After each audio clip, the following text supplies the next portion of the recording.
போகுதுன்னு அர்த்தம். அவன் குரங்கனுடைய சேட்டையை அவன் பண்ண போகிறான்னு அர்த்தம். அப்போ துருதுருன்னு ஓடுவாங்க. அதே மாதிரி நல்லா சுட்டியாக இருக்கிற பையன் சோர்வடைஞ்சிருப்பான். அதையும் நம்ம எடுத்துக்கணும். சின்ன வயசில் வந்து அப்படி இருப்பான். அதே வந்து கொஞ்சம் பெருசாக எல்லாம் தெரிஞ்சு வரும் பார்த்திங்கன்னா சோர்ந்து போயிடுவான், சுறுசுறுப்பற்றவனாகவும் இருப்பான். ஒரு பக்கம் ப்ளஸ் இருந்தால் சின்ன வயசில் சுறுசுறுப்பு, அதே வயசான காலத்தில் சோர்ந்து போய் ஓஞ்சு போய்க்கு வருவான். ஒளி கிரகம் அப்படின்னு சொல்லக்கூடியது நமக்கு வலது கண்ணை ஒரு கண்டிஷனாக பாதிப்பார். அந்த காலத்தில் வலது கண்ணை பாதிப்பார். வயசானவங்களுக்கு புறை ஓடு, கண்ணில் புறை வரும், அந்த இருளை கட்டு, வெளிச்சம் தெரியல அப்படின்னு தடுமாறுவாங்க. அப்போ நீங்கள் சூரியனை ராகு தொடும்போது சொல்லி பாருங்கள், கண்ணில் புறை தெரியுதாங்கன்னா ஆமாங்க கண்ணில் புறை வளருது, அதை படலம்னு சொல்லுவாங்க, புறைன்னு சொல்லுவாங்க. இதெல்லாம் ஒரு அறிகுறி. வயசான அது சின்ன வயசில் வராது. ஒரு 10 வயசு குழந்தைக்கு இதை சொல்லக்கூடாது. ஒரு 50 வயசாக இருந்ததுன்னா ஒரு கண்டிஷனாக கண்ணில் புறை வருமாட்டேங்குதுங்களா, ஆமாங்க போலாம்ட்டுக்கிறேன் அப்படின்னு சொல்லுவாங்க.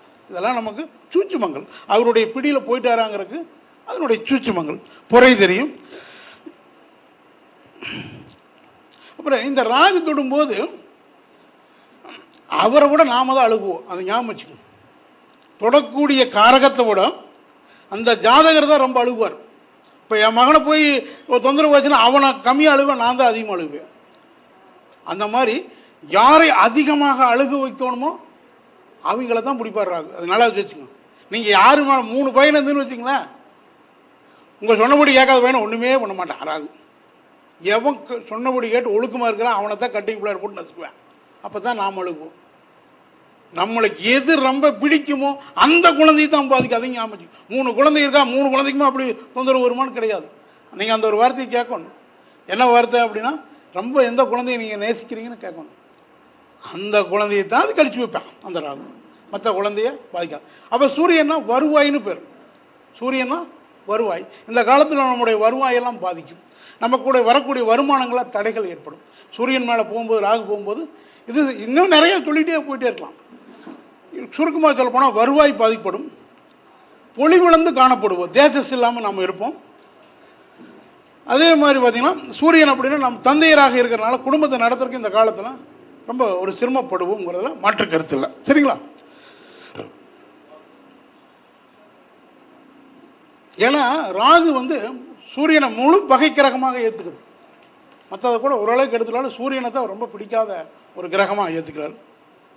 அதே மாதிரி அது வரைக்கும் வந்து ஜாதகருக்கு ஆதரவாக இருந்த மேலதிகாரி அரசாங்க பணியில் இருக்கிறாருன்னா அவருக்கு அந்த மாதிரி சொல்லணும். இது வரைக்கும் நீங்கள் உங்களுக்கு ஆதரவாக இருந்த அதிகாரி இனி உங்களை கண்டா எரிச்சல் படுவாருங்க, தகன்னு எரிஞ்சு விடுவாருங்க அப்படின்னா, ஆமாங்க அந்த ஆள் என்ன ஆச்சுன்னா இது இல்லைங்க, ஒரு காலத்தில் கூட இப்படி இல்லைங்க, இப்போ இந்த மாதிரி நம்மளை நடத்துகிறாருங்க, பெண்ட் எடுக்கிறாரு அப்படின்பா. இந்த அரசு அதிகாரியாக இருந்தால் அன்னைக்கு வரைக்கும் இருந்த மேலதிகாரி அவருடைய குணம் மாறிடும். அதே மாதிரி பார்த்திங்கன்னா அந்த காலத்தில் கடன் கொடுத்த அதிகாரிகள் தொந்தரவு பண்ணுவாங்க. ஏன்னா வருவாய் நின்று போன போது அவங்க வந்து தொந்தரவு பண்ணுவாங்க. கடன் வாங்கியிருந்தோம்னா கடன் வாங்கின அதிகாரிகள் வந்து நம்மளை தொந்தரவு பண்ணுவாங்க. இதை அந்தந்த தகுந்த மாதிரி நம்ம எடுத்துக்கணும். நம்ம கடன் வாங்கியிருந்தோம்னா அந்த வருவாய் நின்றனால கடனை கட்ட முடியாது, அந்த அதிகாரி தொந்தரவு பண்ணுவேன். வேலைக்கு போயிட்டு இருக்கிறோம்னா அங்கே இருக்கிற மேனேஜர் தொந்தரவு பண்ணுவேன். அது அவங்களுடைய கேரக்டருக்கு தகுந்த மாதிரி 9 கிரகம் தானே, அப்புறம் மற்ற எல்லாம் எல்லாத்தையும் சொல்லணும்ல, அதனால் அதுக்கு தகுந்த மாதிரி நம்ம அதை எடுத்துக்கலாம். இல்லைன்னா கடன் பல மடங்காக பெருகி போயிடும். கடன் பல மடங்காக பலர் நிர்வாகம் பண்ணக்கூடியவர்களுக்கு அதிகமாக பிரச்சனை தரும்.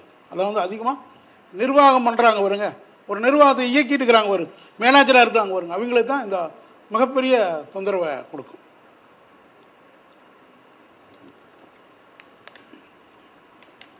நிர்வாகம் பண்ணவே முடியல, என்னால் கம்பெனியை நடத்த முடியல அப்படின்னு சொல்கிறதெல்லாம் இந்த காலகட்டத்தில் தான் வரும். அப்புறம் அதாவது சூரியன் அப்படின்னு சொன்னீங்கன்னா அது கௌரவ கிரகம். ஒரு கௌரவமாக இருக்கிறவன் அப்படின்னு சொன்னால் அதிகாரி, அரசு அதிகாரினா அவனோட கௌரவம், ஒரு பந்தா, முதுகுத்தண்டு விடம்னு பேர். சூரியன் சொன்னாவே முதுகுத்தண்டு விடம். எவன் அப்படி கம்பீரமாக இருக்கானோ அவனெல்லாம் முதுகுத்தண்டு விடம் வலுவாக இருக்கிறவன் தான் இருப்பான். இப்படி கூணி குறி இருக்கிறவன் சூரியன் வீக்குன்னு வச்சுக்கலாம். சேர்லேயே கொண்டுக்கிறான்னு வச்சுக்கலாம். ஒருத்தர் இப்படி கம்முன்னு கொண்டு தான் சூரியன் பலமாக இருப்பான், நடக்கலாம். இப்படி வளைஞ்ச மாதிரி தானே அவனுக்கு சூரியன் முடிச்சது, அவ்வளோதான். அந்த கம்பீரமான தோற்றத்தை கொடுக்கக்கூடியவங்களாம் சூரியன். அப்போ அப்படின்னா கௌரவம். ஒரு பைக்கில் போவேன், ஒரு போலீஸ்காரை இப்படி டப்புன்னு இப்படி வளையாமல் கொண்டு போவேன். அதே பக்கத்தால் ஒருத்தர் கொண்டு போவேன், படுத்துட்டு போகிற கிட்டத்தட்ட ஈக்குவலாக போவேன். அப்படி ஏன் சிரிக்கிறீங்க? அது உண்மை. அப்படி அந்த சூரியன் வலுவாக இருக்கிறனா முதுகுத்தண்டோட பலமாக இருக்கும், கம்பீரமாக ஓட்டுவேன். அப்போ அந்த கம்பீரத்துக்கு அவனுக்கு கஷ்டம் வருதுன்னு அர்த்தம். கம்பீரத்துக்கு கஷ்டம் வருதுன்னு, அதாவது அவனுடைய புகழுக்கு கேடுவரும். சூரியன் ராகு சேர்க்கையில் விழுந்தாங்கன்னா கண்டிஷனாக முதுகு தான் அடிபடும், அல்லது தலை தான் அடிபடும், இல்லை கண்ணு. இந்த உறுப்பை தவிர வேறு எந்த உறுப்பும் பாதிக்காது. நீங்கள் எப்போவுமே பார்த்தீங்கன்னா அந்த சூரியன் அப்படின்னு சொன்னீங்கன்னா அது கம்பீரம். அந்த கம்பீரத்தை தாக்கக்கூடிய ஒரு விஷயத்தை அவர் செய்வார்னு வச்சுங்களேன்.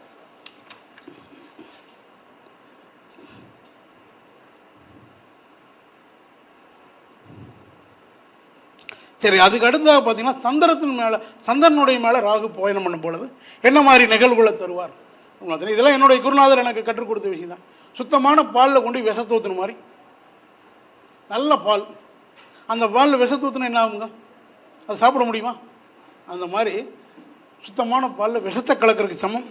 அப்படியே விஷத்தை அப்படியே கக்குள்ள அப்படியே பாலினுடைய நிறம் நீல கலராக மாறும், விஷம் மாறுது. அப்போ தாயாருடைய மேலே சந்திரன் போகும் பொழுதும் அந்த மாதிரி தொந்தரவை தருது. சுருக்கமாக சொல்லணும், அவங்களுடைய உடம்பு கெடுதுன்னு அர்த்தம். இதை லாஜிக்காக புரிஞ்சுக்கிறதுக்கு உடம்பு. அப்போ பால்னு சொன்னீங்கன்னா என்ன அர்த்தம்? பால்னு சொன்னால் என்ன அர்த்தம்?